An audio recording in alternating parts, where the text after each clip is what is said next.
Hey guys, I'm Richard Fitzgerald. This is Dubai Works, where we interview the business leaders making a difference in this great city. That business with scalability was very interesting to me. I like building something that has legacy.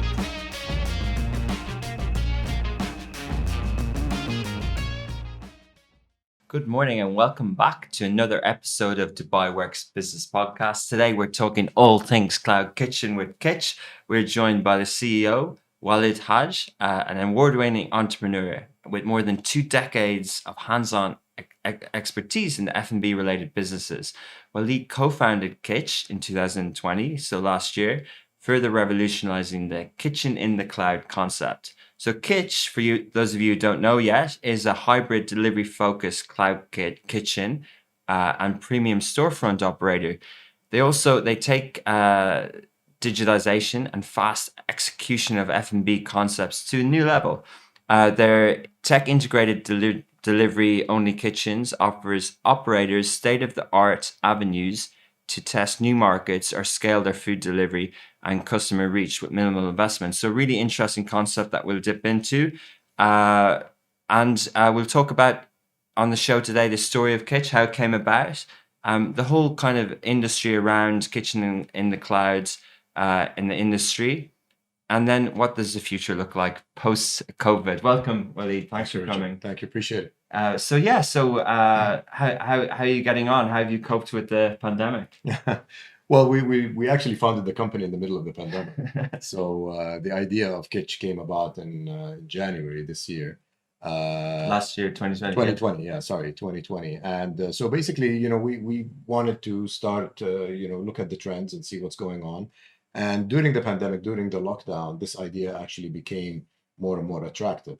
So just to tell you what the idea is and what we are trying to do, Kitch is basically a cloud kitchen operator, predominantly a cloud kitchen operator. But the way that we look at the industry is that we are looking at, what is the future of this industry? What's the vision of the restaurant business? And I've been in this business for 20 years. Yeah. Seen it evolve over the years, but really it's been stagnant. I mean, there hasn't been a disruption, so to speak, in the last, at least as far as I know it, for the last 20, 25 years. Yeah.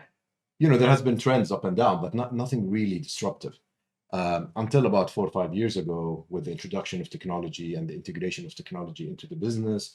And what resulted in that is all these aggregators, sitting at home in your app, ordering at your convenience, getting the product in 15, 20 minutes, getting it fresh, getting it hot, getting it, as you like. That has revolutionized the business. And it has revolutionized it in a way where delivery has become more and more important. And we're talking about mostly the casual dining and the fast casual sector, right? So that trend was going on pre-COVID. And exponentially, the delivery aspect of, or the delivery share of the pie was increasing, as well as the pie itself, because when you are sitting at home conveniently ordering food, you're going to order more more frequently and maybe even more items and so on. So that has, in our opinion, created an opportunity. So earlier in 2020. We thought, I had just sold my business about 2-3 years ago, which was in the traditional brick and mortar opening stores, brands like Cinnabon, Zata Rosé, Best Coffee, Five Guys. Right, so it was a hospitality company. It is a hospitality company, and we had when I sold the business, we had 100 restaurants between Saudi Arabia, Qatar, Kuwait, and Bahrain. Okay. I think I've been to a few of them, but right. And so we sold that business, and the question is, what's next? And we believe that the future is going to go more and more towards this, technology integrated and technology influenced business. However, we also believe that the brick and mortar, your experience of walking into a restaurant will always be there. You're not, the idea of walking into a restaurant is always going to be there. It's not going to be all virtual. So that's why, like you rightly mentioned, I mean, Kitch is designed around the hybrid approach. So we're going to operate in the cloud. Okay. Like I feel now being in the cloud, but also we're going to operate brick and mortar concepts, actual restaurants. Yeah. Okay, interesting. So you weren't the first mover in cloud kitchen, but you've looked at you've looked at industry, you've looked at where we are today, and you've taken a different view on what the future holds. Exactly. So we're definitely not the first mover. This concept has been going on for a while globally, not just in the region. But the way we're looking at things, I think, is quite unique. I mean, and the way we're creating our competitive edge, if you like, it really stems from the fact of how we see this business going forward. And like I said, I mean, we're not pretending that it's going to be virtual, where everything is going to be in the cloud and, people are going to stick to their homes and stuff like that. I know it feels that way today in the pandemic, but really the pandemic is eventually going to, be behind us. And people will go back to their natural habits. It's natural for people to go out and want to see people and want to interact and be outside and change from their home setting, Especially around foods. especially around food, because it's a social thing. So we're gonna, I think that trend is gonna come back. But we also believe that technology is here to stay. Yeah. The fact that delivery is going to be a big part of the business is here to stay. Yeah. When you spoke at the start, Walid, and you introduced this concept as the F&B sector hadn't been disrupted by digital big shift. Yeah. I didn't hear that notion before. So it's actually quite surprising that we talk of disruption in media, in travel, in finance, in different areas. And then to take it a step further, if the part that was disrupted, which is the delivery, which actually isn't in the food, it's interesting that that part now is coming back. Right. And that has kind of led the further kind of consideration of, how does the delivery part now meet the new behavior trends, but how does that impact what a kitchen looks like? Right. Is that how you see it, or do you think that different parts of F&B are being disrupted by technology in different ways?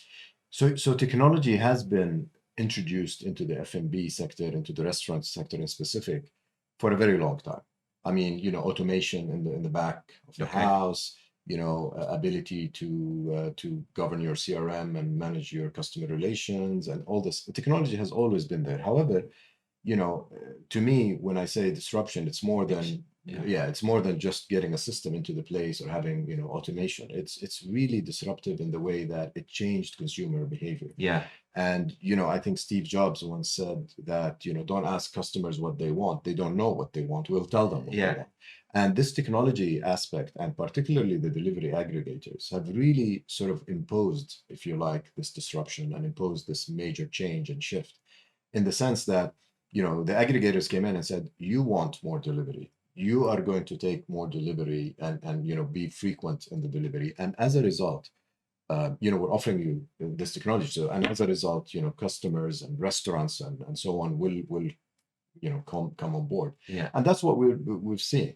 So the technology has, I think I agree with your point about maybe the restaurant business and the restaurant industry is probably the last to be disrupted by technology.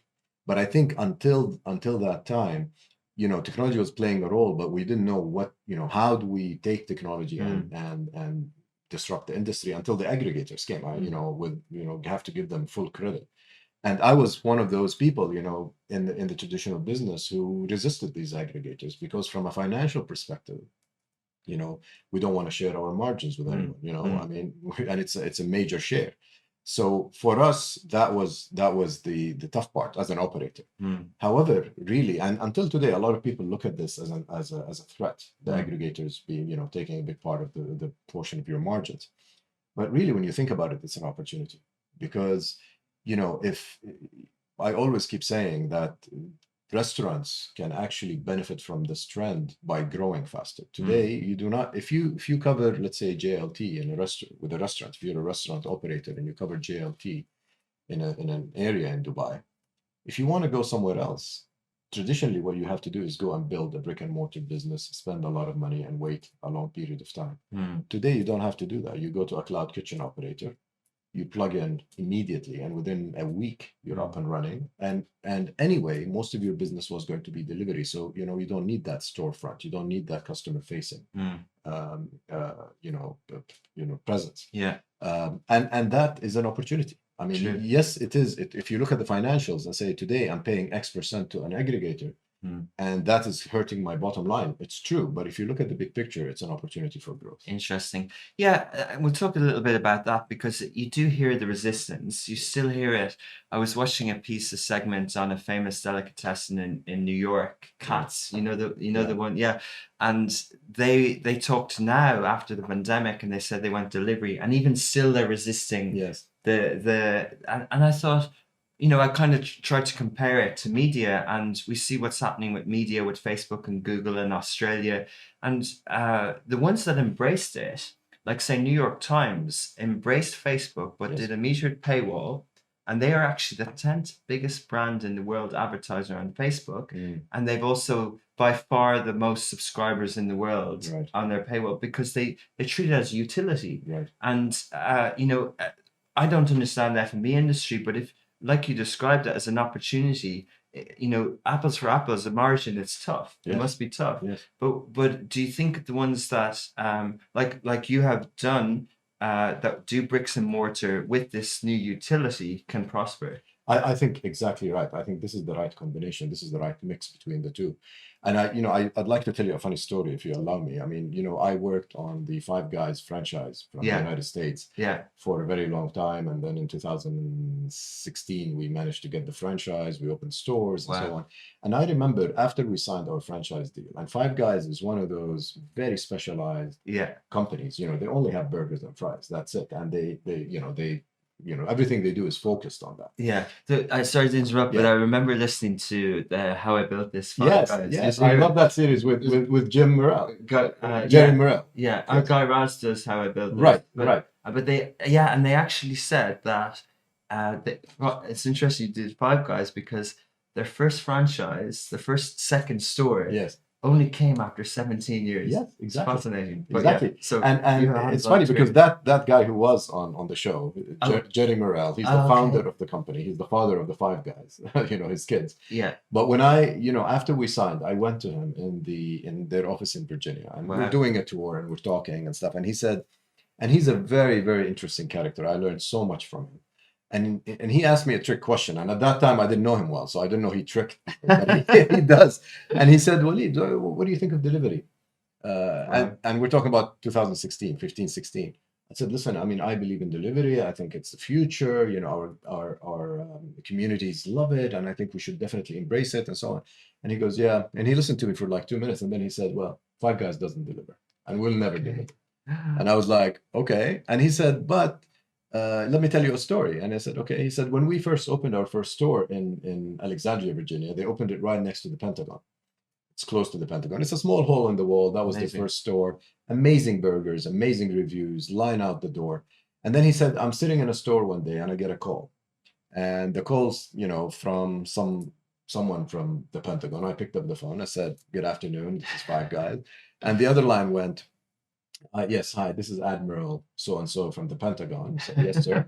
He said, "I'd like a delivery of, I don't know, 20 burgers and 15 fries or something." And he goes, "I'm sorry, sir, but we don't deliver." So the Admiral said, "Well, I don't know if you understand me correctly, sir, but this is Admiral so-and-so from the Five Guys from the Pentagon, and I'd like a delivery." He said, "Well, we don't deliver." And he hung up on him. No. And then the next day he put a big sign, and he showed me a picture of it, a big sign that says, "We absolutely don't deliver" on the store. No way. Fast forward 15 years or whatever, 20 years or whatever. Today, delivery is a big portion of their business. They adapted to it, they accepted to it. But the original notion that was that, the experience is what makes Five Guys different. We want people to come in, even if they take a takeaway, that's fine. But at least I want them to come into the store, stand in line, have the free peanuts, Yeah. This thing has changed, and the way that consumer behaved has changed. And if Five Guys were stuck on their old ways, they would definitely be hurt today. So adapting and changing is extremely important. That's a fascinating story. Well, of course, they also didn't do franchise, and then they did that. But it's very interesting to hear delivery as something that came up in that funny story, but it's something that came up before the aggregators, as we call them, and people always had to think about it. So that's amazing. So if you were doing the franchise business now, in 2016, how would Kitch support that, or what are the services that Kitch does? If it, if you can So, explain. we're actually doing that. We're actually doing the franchise business, if you like, version 2.0. And the way we're going about it is we're going to, hot brands around the world, brands that we think will fit in our region, and going to them and saying, listen, we are in the business of developing this brand, right? And the way we're developing it today is different than when we used to develop it 15 or 18 years ago. And the way we're developing it today is with a major focus on delivery and a major focus on cloud kitchen. So I'd like to take your franchise and place it predominantly in our kitchens. And when necessary and when applicable, we'll open the brick and mortar. But it's not going to be a brick and mortar focused business. In other words, if I take a Five Guys,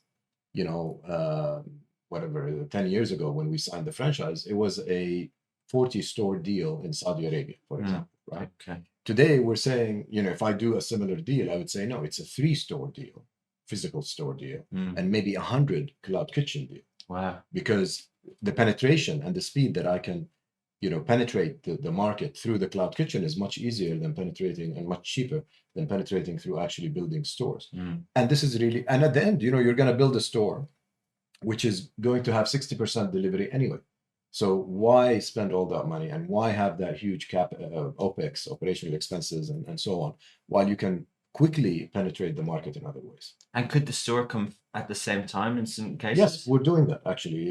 As we're speaking, I mean, we're going to announce next week a franchise deal that we signed with a Lebanese brand, Which is next week. Okay. Well, but it's a very famous, very old street food brand, the number one in Lebanon. And what we're doing is we're doing exactly that. We're developing them simultaneously. So we're doing the cloud kitchen development.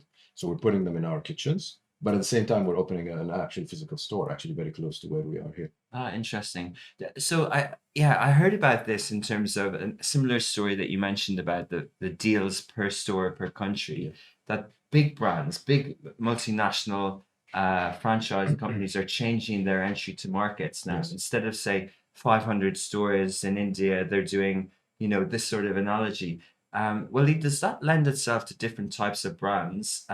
Firstly, for you guys, and then secondly, how do you, if you're a legacy business that has projections, and you have, a business model that, the customer value or the metrics that are used, how do you change that narrative? How do you kind of communicate to the market? How do you kind of manage those expectations? Let me tell you, Richard, I think the shift of a sort of, an old kind of business is going to be is very tough. Because if you take a business that has, I'm talking about an existing business that has 500 restaurants in any market, and now you're going to have to switch them to, to try to be half, or even try to, accommodate the growth to be mostly in cloud, it's going to be difficult because you already have the assets, you already have the investment. But I think there are many creative ways of doing it. And I'll give you some that we're actually considering in some of the opportunities that we're looking at. So, if you have an existing business, let's call it a version 1.0, and you have a lot of assets and a lot of storefronts and so on, and those storefronts, the economics are not making sense anymore. One of the ways of dealing with this is to really convert them into cloud kitchens. Yeah. So you have a physical location, has one brand. Today, let it be customer facing with one brand. But in the back, you can plug in 2 or 3 or 4 or 5 or whatever, depending on the size of the store, and make it a delivery hub for other brands. I think this is the way to go, and this is the key to move forward. The problem is, the problem, I know, and the opportunity at the same time. But a lot of the franchise owners, if we're talking about the franchise business now globally, know and realize this new trend and understand this is the way to go forward. And from me even talking to a lot of companies that I talked to maybe 2 years ago about the potential and the possibility of getting into the Middle East, for example, their view has changed. They become more realistic. Initially they would say, no, we want X number of stores. Today they're realizing the trend and understanding the opportunity, because really you can penetrate the market much faster, get the exact volumes that you used to get, less investment, more profit, and better penetration speed. Interesting. So we're talking about franchise, but does every business have these decisions to make? And would Kitch also do consultancy in terms of, there's so many different approaches now. Like some might you know, some brands who've got big space could operate as a cloud kitchen. They can launch their own sub brands. Yeah. It's like when the aggregators were coming, some built up their own apps as well and did delivery and did one or the other, and now they can do both. Like, do you think that you know, would you have exclusivity with these brands, or how can you help? So the way the way that Kitch is designed to operate, because the cloud kitchen model has a variety of ways of executing it. It goes from being a real estate play where you have the kitchens and you're just renting them out to third party and getting rents. That's one aspect of it, or one part of the spectrum. And the other part is no, you operate your own brands. We believe in Kitch, we believe that the consistency and the viability and the sustainability of the business relies on the brands. I'm not interested in a real estate business. I'm interested in building brands, associating myself with brands. And when I say that, it means a lot of things. It means we can create our own brands, both virtual brands or virtual/physical brands. It means also franchise deals, looking at ability to franchise. And when we talk about franchise, it's definitely exclusive. Because at the end of the day, we're talking about international brands who want to come in. Yeah. I think the idea of taking a market like Saudi Arabia or the UAE in the Gulf, you really need to have this exclusivity to be able to, put all the scale behind it and investment behind it to be able to grow it. So yes, exclusivity. I'm personally, and us as Kitch are huge believers in the power of brands. And we don't care if it makes money day one or day two or day 100. At the end of the day, we execute to the best of our abilities. And eventually, the money thing will come in as a byproduct. Yeah, interesting. I wanted to ask about the franchise and your experience. I know we've talked about it a lot, but just technically, Walid, for people who know of cloud-based brands that don't have bricks and mortar, that appear in their aggregator app, and they might be designed just for that search term like burger or chicken. People might understand what type of kitchen that comes from, but for people traditionally, I'm imagining my mum who is a chef and had a few businesses in that space. What would her kitchen look like? She still needs to be the main person in that kitchen. Right. So how can that? So how many for a Kitch? How many chefs can you have? How many kind of concepts can you have, and how big is the cloud kitchen? So again, the model has to be decentralized. So every kitchen has to have, I don't know about chefs, or, the way we're set up is we're not going to create chefs and them sitting there and creating brands, although that's one viable way to look. However, the way we look at it is that we want associations and we want partnerships with people who can create brands, whether it's franchise or people, there are so much talent in this region. I mean, we talked earlier before the show about the talents in Saudi. Yeah. If you go to Saudi today, the amount of restaurants, homegrown restaurants, not franchise, forget franchise. Yeah. Just homegrown brands is phenomenal. And it's all impressive in branding, in food quality, in creativeness. I mean, I'm really it's mesmerizing. It's incredible. Yeah. It's incredible. So you take this talent, you bring it into your cloud, and you partner with them where it's a win-win. They develop their brand. We offer the ability for them to grow and scale because they don't have that anyway. This is the new age. This is the way to develop brands going forward. Yeah. So your mom has to adapt her kitchen and her chef and her things. So. Well, I think in that scenario, I totally understand how you explained it, and that would have helped her reach a different part of the country. And I totally get it from that. I think I was thinking more from say McDonald's or say Al-Bake, they have a process. And even if they don't have a main chef, I actually did an internship stint, not an internship, it was a full-time job in McDonald's in Germany, in Regensburg outside Munich. And the owner, he was an American guy, and he had 7 McDonald's, and mainly for drive-through near the BMW garages and stuff like that. But it was a fascinating experience, and I saw behind it was like a game to kind of, 3 Big Macs, 3 Fish Macs and stuff like that. And you had to look at the different numbers and the silver arrows, so they would be thrown out after 15 minutes. It was so processed. Is that how your kitchen will work? Or do you create your own process that helps all the brands? Or do you adapt what's been working for them? So it's a mixture of both. You see, the kitchens themselves, physically, it's a huge kitchen with sub-kitchens inside it. So the brands would occupy some of those kitchens, right? Okay, fair enough. And then the overall kitchen, the infrastructure has a lot of shared services. Yeah. So, you know, we would have warehousing, we'd be able to do all the processing of the actual physical order, you know, once it's created, taken out from that particular brand, put in the dispatch area, waiting for the delivery person to come and pick it up and take it forward. So it's a mixture of both.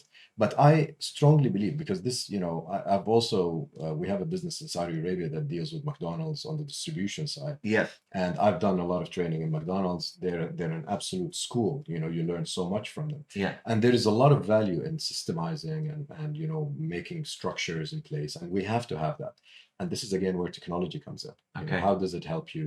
How does it take, you know, a process and makes it in a way where it's replicable? Because the name of the game here is scale, right? You're not here just to build one kitchen and sit on it. The idea is to build 100 kitchens. And how can you have concept X being kitchen number 1 and kitchen number 100 in the same quality and the same structure? It's all about systems and data. And this is again where technology can be helped. Interesting. So that's part of your roadmap for how you're building out the kitchens. Yes, absolutely. And you know, the other aspects that we need to talk about as well, and it has to be mentioned in this context, is data. You know, we talk about technology in a big way. To me, 90% of technology in my mind is all about data. It's all about information. And I keep saying this, you know, every single delivery by an aggregator, you know, if you're sitting at home ordering a pizza, that delivery, that order has 3,000, close to 3,000 data points. Oh, wow. So imagine, you know, what time you ordered, how long it took, you know, what did you actually view before you ordered the pizza? How much did you spend this time compared to last time? All this information is a wealth, is a treasure of information that if you know, processed right, with the right technology, with the right AI, with the right eyes of actual humans to look into this, a lot of decisions can be made out of it. What products to place where, you know, what price point, how fast people want, you know, all this information is important. And this is where technology comes into play. True. Interesting. That actually leads nicely into what I was going to ask in terms of how do you spot trends? And I tried veganuary, and I was surprised at how many plant-based options were on the aggregators. They're very interesting. But I was wondering, like, you know, are they seeing mentions on social media? Are they seeing, you know, Dubai now has demand for this? Or are they actually looking at data, like you mentioned? And, you know, you've had a good eye for creating brands and bringing brands in. How much of it is having a creative sort of, having a gut feeling, no pun intended, but like having a taste feeling, or kind of looking at those trends, the market is ready for this type of... So I think you raise a very, very important point. And I think, you know, I personally, and this could be right, could be wrong, but it worked for me. I strongly believe in gut feel. As an entrepreneur, as someone who knows this industry, and this gut feel is not something that you develop overnight. It comes with experience, right? So you know, I get exposed to a lot of concepts, a lot of ideas from all over the world when you travel, when you see different things.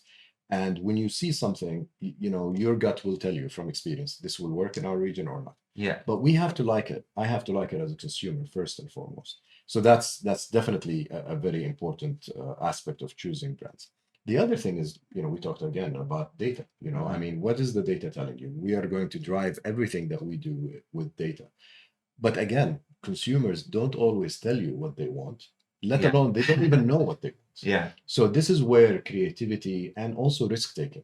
You have to be bold. You have to, you know, sort of go against the crowd sometimes. And if the trend tells you X, sometimes you do Y because you believe in it. And you know, you've been in this industry and understand the industry so much that you know that there's market for that. And the aggregators are the best examples, because when they came up, everybody said they're going to fail because, you know, who are they to come and charge me 15, 20%, 30% or whatever it is? I'm never going to deal with them. Yeah. And, you know, they came at a time, and, you know, specifically in our experience, we had Zaatar Uzaid, and Zaatar Uzaid delivery back in between 2006 all the way to 2010 was the leading delivery platform in Dubai, for example. And you did really well on adapting Facebook and all these things. And yes, so we incorporate, but even from a physical presence, I mean, we had the biggest fleet, we had an amazing call center, we had a great system, but we were doing it exclusively for Zata Rosette, and we were the leader, Wow. delivery aggregator,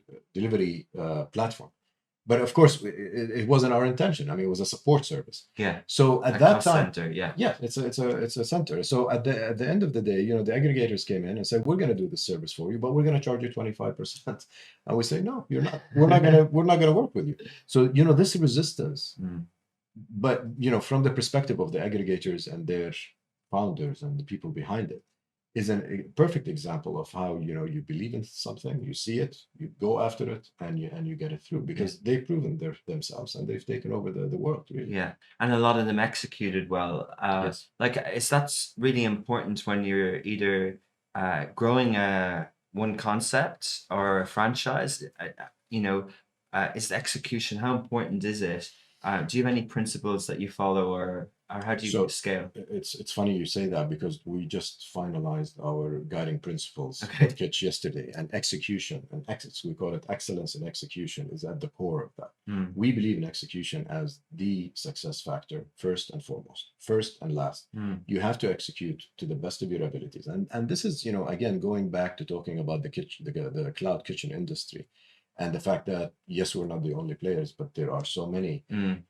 A lot of people have looked at this as a technology business, and I believe it is, right? I mean, the cloud kitchen is sort of in a technology business, data, automation, and so on. But people sometimes lose track of the core competence in this, which is we are in the food business. Sure. You're delivering food. You're sitting at home getting your order. You don't care what technology went behind it. You want your food, Yeah. tasty, yummy, hot, whatever. If you don't get that, you're never going to order again. No matter what technology is behind it. So, and this is what differentiates us. I have been in this business for 25 years.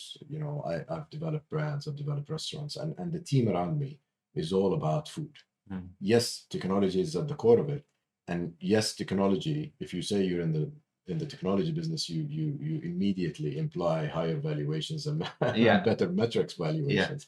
But this is not our focus. And that's why we remained private in our fundraising. Mm. We didn't go out to the market and raise funds. We had just myself and my partner raising money between the two of us, because we don't want any pressures on valuations. Mm. We believe valuation is going to come, but It's it's not now. We want to execute first, approve business, and then have the right foundation to grow.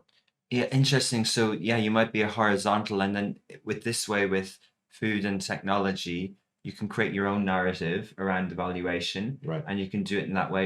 Have you disclosed the investment that's going into this? Yes, sure. So we've raised $15 million currently, under our disposal, and that will take us through probably the end of the year. Mm. And then even second phase of funding is going to continue to be private. Okay, and will it be a seed or a Series A then? Yeah, it'll be a seed. Yeah. And that will take us again probably for another 6 to 12 months. Mm. At one point, we have to go to market. We have to raise funds from the market. But really, what we're trying to do is making sure that we have a solid proof of concept, that we're not selling, just an idea. Mm. We're not selling efficiency. We're selling an actual concept that proves itself, or has proven at least partially, the viability of the economic model. Mm. At that time, I think everybody will be better off. The investors will be more comfortable. We will be more comfortable, and we will have already established the foundation for the right business. And again, it really, what you mentioned is at the core of Kitch's core competences, which is excellence in execution. Execution. Interesting. Just to understand your business more, and maybe I'll frame it in terms of how the funds are allocated. Yeah. How much of this is, how do aggregators work with the cloud kitchen? Do you have your own proprietary tech? And then how much of it are you building physical cloud kitchens? So most of the funds being raised is going to go towards capital expenditure in building these kitchens, the actual physical building of those kitchens. We also, like we said, we believe in the technology aspect of this. So we are investing hugely in the technology, with partnerships, investing in partners that have already something that we can work with, aligning ourselves with them, and building the technology. the idea of getting partnerships again is at the core of our competences, and the ability to get them both from a aggregator perspective or from a technology perspective running the back of our house is also important. The aggregators, the way we deal with this is that, again, we really like to forge relationships. I don't mind dealing with aggregators that add value, that, show us that we can work together and work exclusively with them. Either temporarily or on a long-term basis, as long as it's a win-win.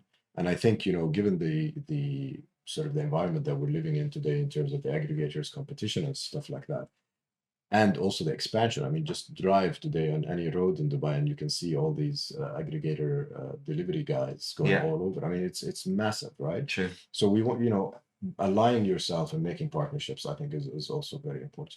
Interesting. And in terms of scale and speed of that allocation you mentioned it earlier that it's not a real estate, it's a play, it's a brand play. Are there quick wins in terms of partnerships, or do you have to construct from scratch, especially with in the COVID era that we're in terms of commercial real estate space? That is there something smart you can do with a partnership that can allow you to be in places faster?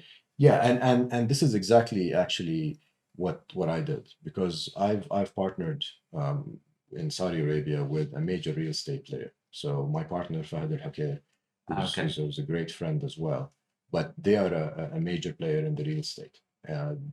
They're not just adding added value in terms of funding, but they're also adding a lot of value to our business by opening real estate doors for us and having the ability to give us access to wherever we want to go. So these kind of partnerships is what I'm talking about. And are they investors, their strategic partnership that allow you to scale fast as well? So they're a major shareholder in this business. They're a majority shareholder, and they, it's a win-win for us. They believe in this model. They believe in Kitch, and this is their number one priority company right now. Brilliant. Kind of trying to understand it all, but making sense now.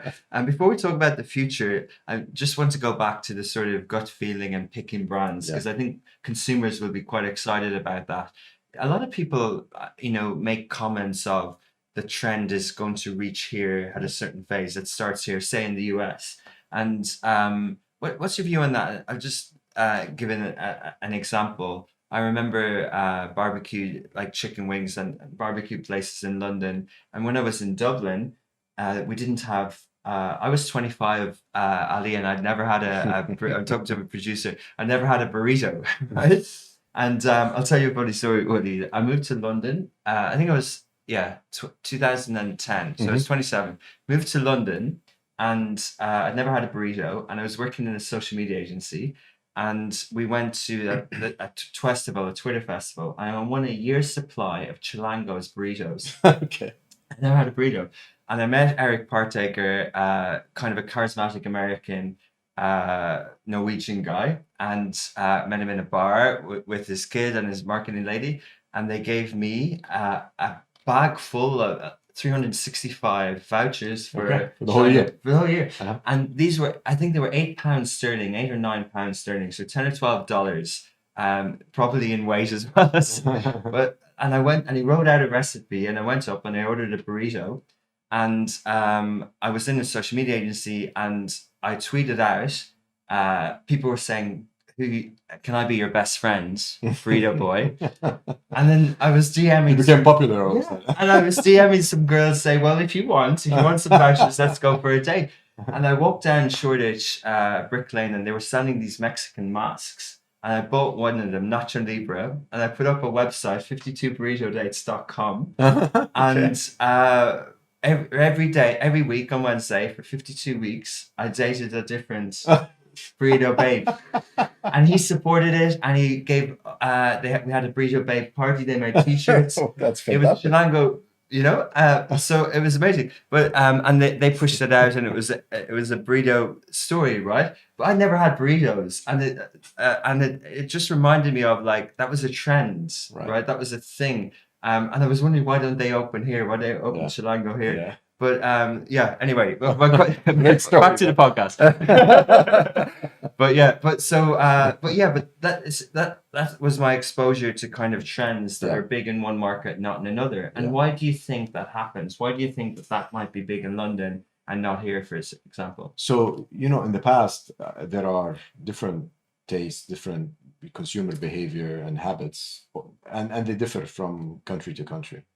And even within a country, I mean, if you go in different parts of Saudi Arabia, some of the habits in the east are different than the west and the central region.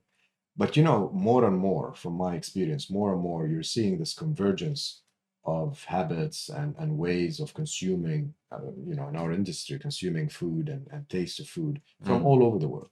What works, I mean, again, I'll give you an example on Five Guys because my experience with that brand has been phenomenal. When we opened Five Guys in Riyadh, 5-6 years ago, it was, first of all, it was the biggest Five Guys in the world, Really? out of 1,500 stores. It continued to be the biggest grossing as well in terms of sale. Really? Number one in the world for a very long time until I think Paris Champs-Élysées store came on. But the thing is, we opened at 10 o'clock in the morning. I remember being there with my wife. It was a weekday, 10 o'clock in the morning. And not many things would open at that time. Not many things were open at that time, and we don't serve breakfast, mind you. Okay. It's just burgers, right? Cool. And the line was out the door, and we did zero advertising. So you talk about the power of brand and the power of globalization, because how would your typical Saudi line up in front of a Five Guys to eat a burger, which is not a Saudi product, right? It's an American, all American product. It's the power of the brand. People have seen it in the UK, have seen it more importantly, on social media. Yeah. And we did zero advertising, and people were lining up literally for 2-3 hours for a good 2-3 weeks. That was the trend, just to get a burger. Meanwhile, while they're waiting, you know what they're doing? They're posting pictures on their Instagram and doing our advertising for us. Yeah. So, the power of brand, the power of globalization, and the ability to have, yes, there are trends, I agree, in different parts of the world. And, sometimes it fits in certain markets, sometimes it didn't. But if you step back and look at the big picture, the world is really becoming one. And the power of social media, despite all the negative things that can come out of it, it really has united the world and has created. You sitting here looking at the opening of Five Guys in Mexico, right? You're sitting in Saudi before Five Guys came on, and you say, "Wow, I can't wait for Five Guys to open in Riyadh." And when it opens, you line up. Yeah, it's phenomenal. It's a phenomenal power. And then when they open the next one, you go there as well. Yes, exactly. Well, they'll go there if your product is good. Yeah. This, I mean, you have the brand that will give you the immediate push. But if your product, and again, your execution and your excellence in execution is not there, at one point, this is not sustainable. Okay. So at the end of the day, again, in the food business, you have to execute well. Interesting. On that point about execution, because we're in a digital world and with data, and it's a lot about iterating and making decisions based on feedback and things like that. How perfect does your product have to be? Can you make mistakes in a cloud world now? You can. I mean, mistakes will happen, and what we tell our people is, don't be afraid to try. Don't be afraid to take risks, because that's where you sort of have a breakthrough idea. But I think the more training that you have, the more structure that you have, the ability to sort of systemize everything and within an organization, and this applies to food or non-food, any business in the world, the less the mistakes happen. But I'd like to differentiate between mistakes in making a burger and putting, in Five Guys training, they tell you where to put the mustard and where to put the ketchup. Is it at the bottom bun or the top bun? Okay. So these things you can train. But also, I want to differentiate between making a mistake and ability to think out of the box. Everyone that we hire in the organization, and when I meet them, I really look for creativity and ability to think out of the box. This is how you can create value. We're not robots. At the end of the day, we want people to think, what is the next big thing? Even if you're a line operator in a restaurant, you don't have to be the CEO of a company. Even if you're a line operator, in fact, I would argue the line operator has better access to ideas than the CEO, because they're in touch with the product and in touch with the people. We want to empower these people to make sure that they understand what they're doing and how we can what's the next big thing. Interesting. When a lot of the time we were talking about picking brands, I guess maybe it's my fault, but I just assumed it was an existing brand or a new concept that will be bricks and mortar that that you scale. You know, there are chicken brands and burger brands that are only cloud. Yes. Do you do the opposite with them? Do you spot that and say, okay, well, you need more, you have More. your own cloud kitchen, you need many cloud kitchens, and you could potentially have a physical space. Is that what Kitch does as well? Absolutely. So this is exactly what we do. And it also depends on the concept and depends on the category. Because some categories would not require a physical store. Some categories would. You take pizza, for example. Pizza is, 70-80% is delivery. You don't have people, not anymore. They used to maybe go out and have a pizza, but today pizza is a highly deliverable product. Some others, like casual dining, American diners, whatever, other concepts that you can think about, they would require you to go and have the experience. So with those kind of concepts, you really need the physical store and the physical experience. And sometimes the flagship, because yes, we're in a digital media age, and yes, you can be influenced by an ad you see on Instagram, and you can order from that restaurant just because of that ad. You like the product, and you become a consumer for life without actually a physical store. But also sometimes you need the flagship. Sometimes you need to see the brand. You need to physically understand the experience before you order. So it's a balance that you have to run going forward. Interesting. So a couple of questions around the future. One is the high-end luxury restaurants, the fine dining. What do you think, Walid, in terms of how are they being disrupted? Of course, there's the pandemic and it's difficult times for them, but do you think that they're part of this cloud kitchen, or is it possible to do delivery for them? It's a very, very smart question. And I can tell you that until now, the sort of logical answer to that is no. I mean, fine dining is fine dining. You need to go and have the experience, have the interaction, be there. It's an experience. I would argue, though, that COVID has changed that. The Zumas of the world, LPMs of the world have started delivery during COVID, and they've done phenomenally well. They understood now that their product is deliverable. They understood also that people not just go there for the experience, but for also the quality of food. The question is going to become, are you able to replicate the same quality out of a cloud kitchen as you do in your main restaurant? If the answer is yes, and I would argue it is yes, then I think that's the next trend. And how would you do that? Is it more than the dish, and is it more than the packaging? Well, I mean, in a delivery product, you're really going for the food, right? So if you get the food right, everything else can be designed around it. But I think first and foremost, the food has to be consistent, because the brand is a double-edged sword, right? When you open a Five Guys, people come in, and it attracts people, so that's the upside. But the downside or the risk is that they know exactly what they're expecting, and if they don't get it, they won't come back again. So you have to perfect it, and not only perfect it in terms of quality, but perfect it in terms of consistency. Our Five Guys in Riyadh was the same Five Guys product that you had in Virginia or in London or in Singapore now. So that consistency is very important also for the fine dining. If you offer something and people are ordering from a Zuma delivery, they have to have the same product. Okay. Do you draw a line then on what you would do that it's ready to eat? Some of the fine dining, they give you ideas of how to finish it off at home with your own kitchen utensils. Yes. Is that something that you think you would offer? We haven't looked at that, to be honest. I mean, that's something that we look at an end product, at a finished product delivered. And I mean, I know a lot of services that will get you to have the ingredients and the recipe to make it at home, but our kitchen will do that for you. Yeah, you do it. You do what you do well. Yeah. And then the other side of this, so the hospitality companies, how do you think how have you seen that they're transitioning to this, and how are you working with them? So there's the aggregators that you work with, but there's all the groups that have these well-established brands that don't have cloud kitchen. How do you see that they've coped with this transformation? So the saying, if you don't change, you get changed. And people who are not on their toes in this industry and any other industry, not able to see the future, not able to adapt to the future, become my biggest example. I keep saying Nokia. Nokia was the leader in mobile phones until smartphones came in and said, no, we're Nokia, and where are they today? You don't even see that brand anymore, right? So the ability to change in this industry is extremely important. existing businesses, existing brands, hospitality companies that have, the ability to change, that are on their toes, ready to make changes and ready to make sometimes even painful changes. Closing stores and going into a kitchen is not an easy thing to do for, a brick and mortar operator. But people who are able to do that are able to capture that trend. How disruptive, irrespective of digital, has COVID-19 been to the hospitality and F&B sector? It's been devastating.